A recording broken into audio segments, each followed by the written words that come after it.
Right, okay, I'm back with another video. It's about oxidation state or states of polyatomic ions. So, first of all, what's a polyatomic ion?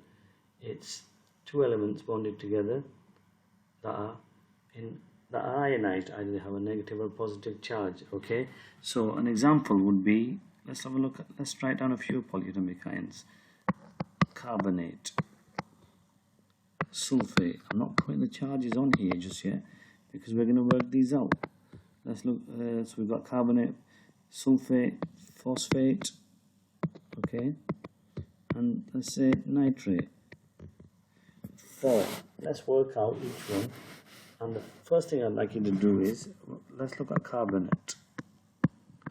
We need to look at the periodic table to find out which group each element is in. So, first of all, group 4, group 6, okay?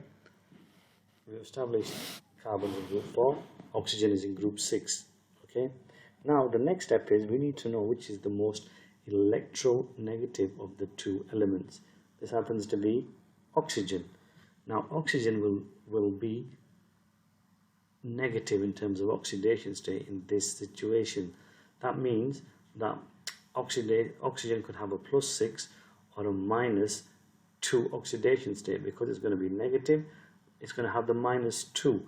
Once you've done a few examples, you know that oxygen will be -2 in most cases.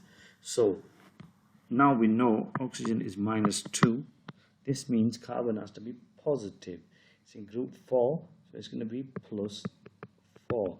We're almost there, but there's 3 oxygen, so we need to multiply this by 3.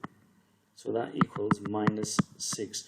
Now, if you add +4 and -6, you get -2. So that is the oxidation state of carbonate. Now, let's have a look at another example. So that's carbonate out of the way. Now, let's look at sulphate. Let's write it out first. Sulfur, oxygen. So we've established this is -2. Sulfur, on the other hand, has to be positive. Okay. Now, which group is sulfur in? It's in the same group as oxygen. So it's going to have a +6 because it's least electronegative of the two elements. So, because there's 4 of the oxygens is equal to -8. If you add these two together, you get a -2 charge. That's completed the sulfate ion. Let's look at the phosphate. Okay, now let's write that out first. Just do a different color here. So we've got phosphorus and oxygen. We know this is -2 multiplied by 4 equals -8. So we have the total charge of oxygen. What group is phosphorus in? Group 5. So we'll have a +5 charge. If we add the two together, it's a -3 overall charge. Okay. Lastly, let's look at the nitrate ion. So I'm going to choose a different color again. So nitrate, let's just go with the same color. We've got NO3. We know that oxygen is -2 multiplied by 3 equals -6 because the 3 of them.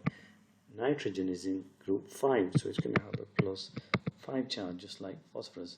So 5 plus -6 is going to give us a total combined charge of -1.